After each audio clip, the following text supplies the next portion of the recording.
Joan of Arc was born in Domremy, France, around the year 1412. This small village, nestled in the northeastern part of the country, was a typical medieval settlement. The people of Domremy lived simple lives, mostly revolving around farming and tending to their livestock. The village was surrounded by lush fields and dense forests, providing both sustenance and a sense of isolation from the rest of the world. Life was, well, really hard. The villagers faced numerous challenges, from harsh weather conditions to the constant threat of disease.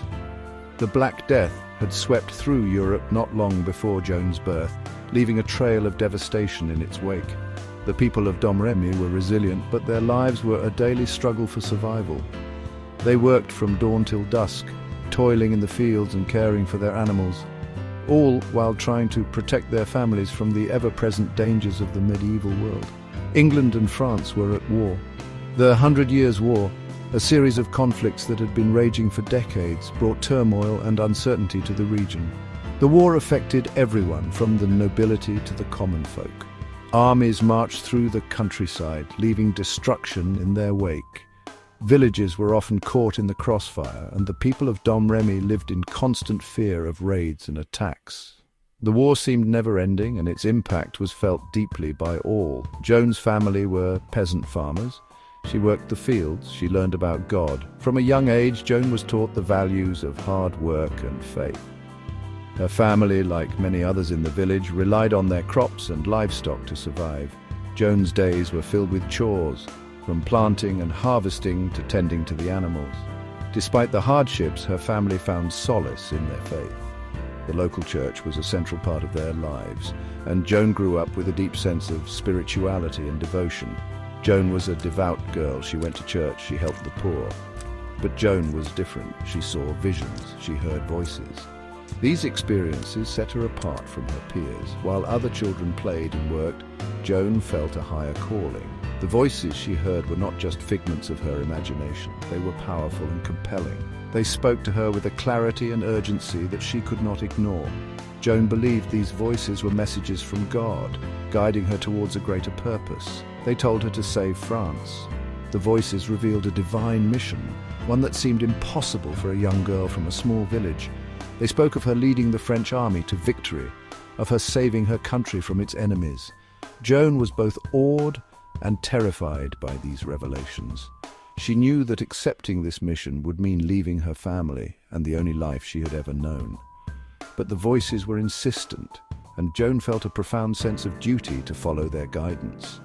Joan was just 13 years old, at an age when most girls were focused on their daily chores and dreaming of their future families. Joan was grappling with a divine calling. She was young, but her faith and determination were unwavering. Joan's visions and the voices she heard gave her a sense of purpose that transcended her age and circumstances. She knew that her path would be difficult, but she was ready to face the challenges ahead. The voices told her to fight. They instructed her to take up arms and lead the French forces against their enemies. This was an extraordinary command for a young girl, especially in a time when women were not seen as warriors, but Joan's conviction was unshakable. She believed that God had chosen her for this mission, and she was determined to fulfill it. Joan began to prepare herself mentally and physically for the battles that lay ahead. They said she would lead France to victory. The voices promised that her efforts would not be in vain. They assured her that she would play a crucial role in turning the tide of the war. Joan's faith in these promises gave her the strength to persevere. She knew that her journey would be fraught with danger and uncertainty, but she was ready to face whatever challenges came her way. Joan's resolve was a beacon of hope for those around her, inspiring them to believe in the possibility of victory. Joan knew her mission was real. She felt it in her heart and soul. The voices had given her a sense of purpose that was undeniable. Joan's determination was evident to all who knew her. She spoke with a conviction that left no room for doubt. Her unwavering faith and courage inspired those around her, and she began to gather a following. People were drawn to her strength and believed in her divine mission. She would become a warrior. Joan embraced her destiny with open arms. She donned armor and took up the sword, ready to lead her people into battle. Her transformation from a simple village girl to a warrior was nothing short of miraculous. Joan's bravery and determination became legendary, and her name would be remembered for centuries to come. She was no longer just a girl from Domremy. She was a symbol of hope and resilience for all of France. She would save her king. Joan's mission was not just about winning battles, it was about restoring the rightful king to the throne of France. She believed that her divine calling included ensuring that Charles VII was crowned as the legitimate ruler. Joan's journey took her to the royal court, where she met with the king and his advisors. Her presence and conviction left a lasting impression on them, and they began to see her as a key figure in their struggle for power. She would save her country. Joan's ultimate goal was to liberate France from its enemies and bring peace to her homeland. She led her troops with unwavering courage and determination, inspiring them to fight for their country. Joan's leadership and faith became a rallying cry for the French people, and her efforts played a crucial role in turning the tide of the war. Her legacy as a warrior and a savior of France would endure for generations, a testament to the power of faith and determination.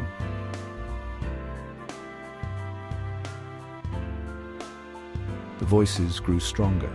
They belonged to saints, echoing through the corridors of time, whispering their divine messages to a young girl named Joan.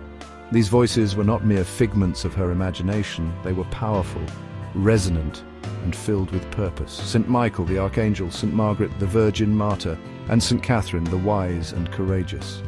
These holy figures, revered and venerated, had chosen Joan as their messenger. They spoke to her in moments of solitude, in the quiet of the night, and in the stillness of her prayers. They told Joan to find the Dauphin, the rightful heir to the French throne. Their words were clear and unwavering, guiding her with a sense of urgency and destiny. Joan, a simple peasant girl, was tasked with a mission that seemed impossible. He was the uncrowned King of France. His name was Charles, the Dauphin, who awaited his coronation amidst the turmoil of war. France was a land divided, torn apart by conflict and strife, and Charles was the beacon of hope for its people. The English and their allies held him captive, their forces strong and their grip unyielding. The path to Charles was fraught with danger, guarded by soldiers and fortified by walls. Yet Joan's resolve was unshakable. Joan knew what she had to do. She had to break through the barriers, both physical and mental, that stood in her way. Her heart was filled with a divine purpose, and her spirit was unbreakable. She had to convince Charles of her mission, to make him believe in the voices that guided her. She stood before him, a young girl with a heart full of courage, pleading her case with fervor and conviction. Joan's family did not believe her. They saw her as a dreamer lost in her fantasies. The villagers, too, were skeptical, their faces etched with doubt and disbelief. They whispered among themselves, questioning her sanity. Her friends thought she was crazy, but Joan was determined. She knew in her heart that the voices were real, that her mission was true. She faced the disapproving crowd with a steadfast gaze, unwavering in her belief. She knew the voices were real. They were her guiding light, her beacon in the darkness. She felt their presence with every step she took, their words echoing in her mind, urging her forward. She knew she had to answer their call. It was a call to action, a call to destiny. Joan's faith was her armor, her determination her sword. She prayed with fervor, seeking strength and guidance from the saints. She would not be deterred. No matter the obstacles, no matter the doubts, Joan was resolute. She set out on her journey alone but not afraid, her eyes fixed on the horizon, her heart filled with purpose. She would find a way. Through forests and fields, across rivers and mountains, Joan's journey was one of faith and determination. She crossed bridges, both literal and metaphorical, each step bringing her closer to her goal. She would fulfill her destiny.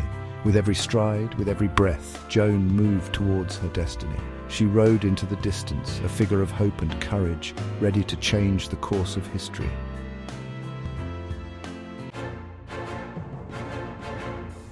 Joan travelled to Vaucouleurs. It was a nearby town. She met with the garrison commander. His name was Robert de Baudricourt. He was skeptical of Joan. He thought she was mad, but Joan was persistent. She convinced him to help her. He gave her an escort. They would take her to the Dauphin. The journey was long. It was dangerous. Joan dressed as a man. She did this for protection. After 11 days, they arrived in Chinon. This was where the Dauphin was. Joan was ready. She would meet her king.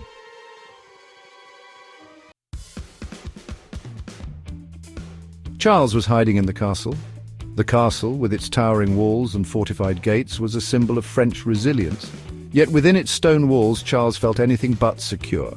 The English forces were relentless, and the threat of their siege loomed large over Orléans. He was afraid of the English. The fear was palpable, not just in Charles, but in the hearts of all who resided within the castle. The English army, known for their brutal tactics and formidable strength, had already claimed many French territories. The thought of Orléans falling into their hands was a nightmare that haunted Charles day and night. He did not believe Joan at first. He tested her. Joan of Arc, a young peasant girl claiming divine visions, was an unlikely saviour. Charles, desperate yet sceptical, needed proof of her divine mission. The court was filled with whispers and doubts as Joan stood before them, unwavering in her conviction. He disguised himself as a courtier. In a bid to test her authenticity, Charles donned the attire of a common courtier, blending in with his subjects. The room was tense, eyes darting between Joan and the disguised king, waiting to see if she could truly identify him. But Joan saw through his disguise. Without hesitation, Joan approached Charles, her eyes filled with a knowing light.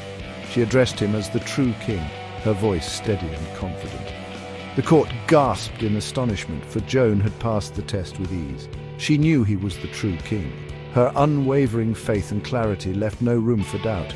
Charles, moved by her conviction, began to see the possibility of hope amidst the despair. Joan's presence was a beacon of light in the dark times they faced.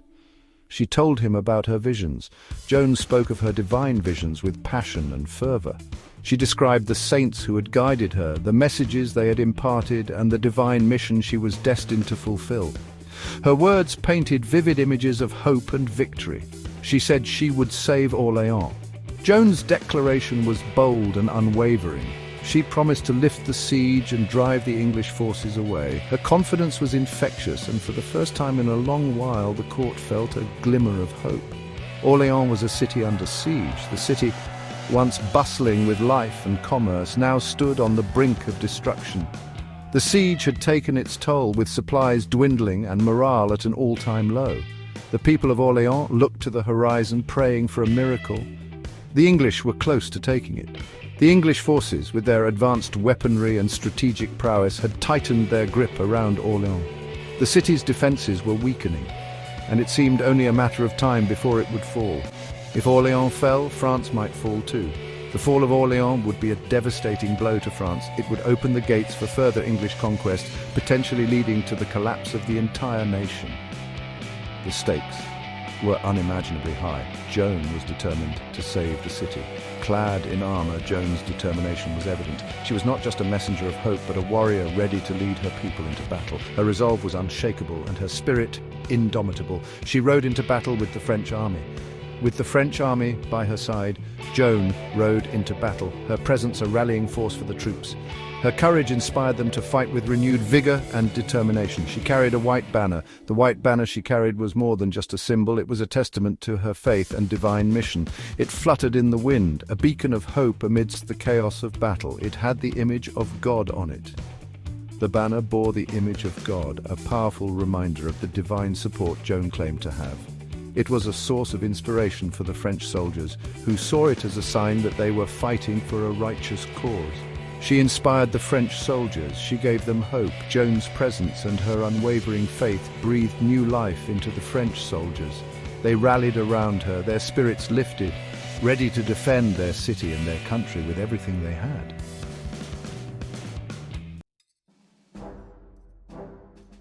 Section 5. Victory at Patay. Joan's presence was electric. She rallied the French troops. They fought with renewed vigour. Joan, though not a trained soldier, rode into the thick of battle.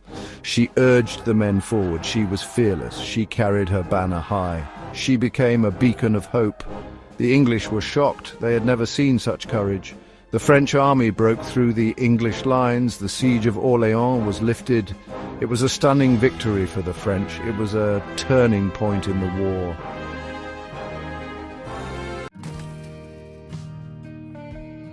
Section 6. The Turning Tide. Joan became a national heroine. She was known as the Maid of Orléans. She had saved France from the brink. Her victory at Orléans shifted the course of the war.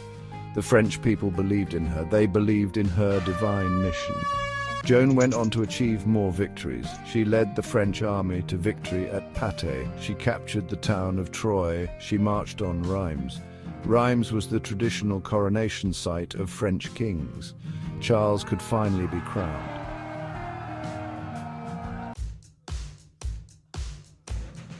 Section 7. Capture and Trial.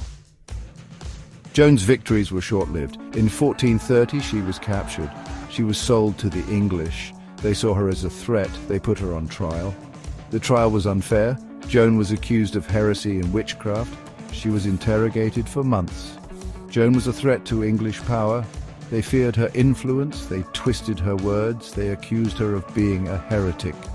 They claimed she was a witch. They wanted to discredit her. They wanted to break her spirit.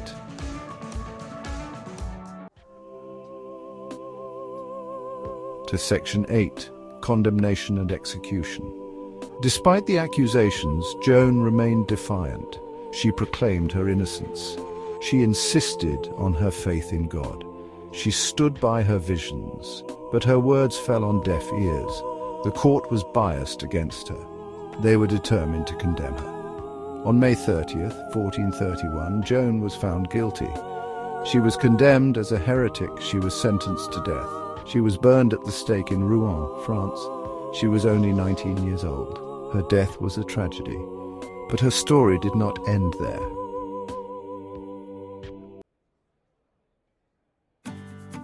Section 9. Legacy of a Saint. Joan of Arc became a martyr for France. Her story was told and retold. She became a symbol of French resistance. She was a symbol of faith and courage. In 1920, almost 500 years after her death, Joan of Arc was canonized as a saint by the Catholic Church. Joan's story continues to inspire. She is a reminder that even ordinary people can do extraordinary things. She showed courage in the face of adversity. She fought for what she believed in. She is a true hero.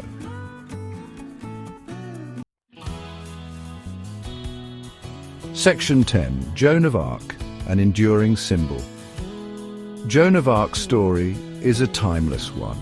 It is a story of faith, courage, and determination. It is a story that has resonated across centuries. She remains an enduring symbol of French national identity. Her image continues to inspire artists, writers, and filmmakers. Joan of Arc's story reminds us that even in the darkest of times, hope can emerge. It reminds us that one person can make a difference. It reminds us that courage and conviction can change the world.